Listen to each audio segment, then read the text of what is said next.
திருச்சிற்றம்பலம். தினம் ஒரு திருமந்திரம். திருச்சிற்றம்பலம். ஒரு பொழுதுன்னார் உடலோடு உயிரை, ஒரு பொழுதுன்னார் உயிருள் சிவனை, ஒரு பொழுதுன்னார் சிவனுள் சிந்தையை, ஒரு பொழுதுன்னார் சந்திர பூவையே. திருச்சிற்றம்பலம். திருச்சிற்றம்பலம். ஒரு பொழுது உன்னார் உடலோடு உயிரை என்று தொடங்கும் பாடலை இப்பொழுது காண இருக்கிறோம். ஒரு பொழுது உன்னார் உடலோடு உயிரை என்று கூறுகிறார். மனிதர்கள் இந்த உடல் எப்படி இயங்குகிறது, இந்த உடலோடு உயிர் எப்படி பிணைந்து இருக்கிறது என்பதை ஒரு குணம் கூட, அதாவது ஒரு முறை கூட சிந்தித்து பார்ப்பதில்லை. உடல் வேறு உயிர் வேறு என்பதை உணராமல் உடலையே தானாக கருதி வாழ்கிறார்கள். ஒரு பொழுது உன்னார் உயிருள் சிவனை.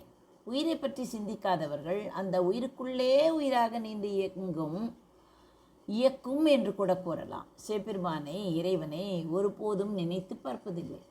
ஒரு பொழுது உன்னார் சிவனுரை சிந்தையை. சிவன் எங்கே இருக்கிறான்?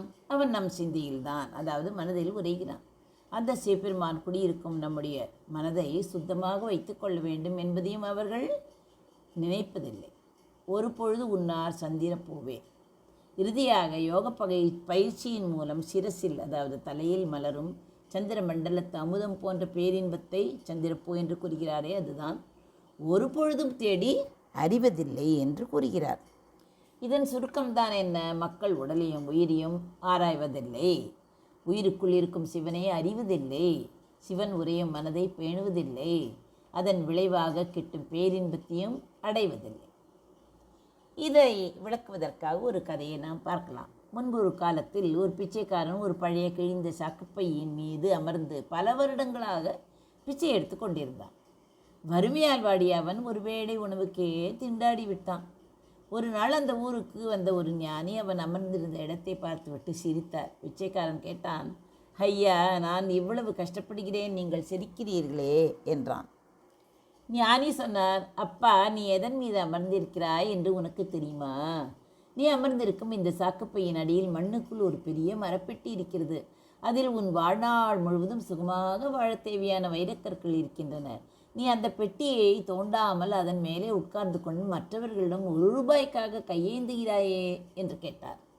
பிச்சைக்காரன் உடனே அந்த இடத்தை தோண்டி பார்த்தான். ஞானி சொன்னது போலவே அங்கே விலைமதிப்பற்ற புதையல் இருந்தது. இந்த கதையில் வரும் பிச்சைக்காரனை போலத்தான் நாம் அனைவரும் இருக்கிறோம். நம் உடல் என்பது அந்த சாக்குப்பை. நமக்குள்ளே இருக்கும் புதையல்தான் சிவம்.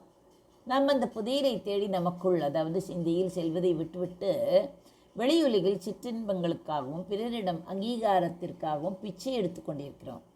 திருமூலர் சொல்வது போல நம் சிந்தையை சிவன் பால் திருப்பி நமக்குள் இருக்கும் வைரத்தை தேடினால் சந்திரப்பூ போன்ற பேரானந்தம் நமக்கு கிட்டிவிடும். முக்கிய கருத்துக்கள் என்ன? ஆத்ம விசாரணை என்றால் உடலும் உயிரும் எப்படி தொடர்பு கொண்டுள்ளன என்று ஆராய்வது. சிந்தை இறைவன் அமர்ந்திருக்கும் கோயில் நம் மனம். சந்திரப்பூ என்பது யோக நிலையில் உச்சந்தலையில் உணரப்படும் குளிர்ந்த பேரொளி அல்லது அமுதமாகும்.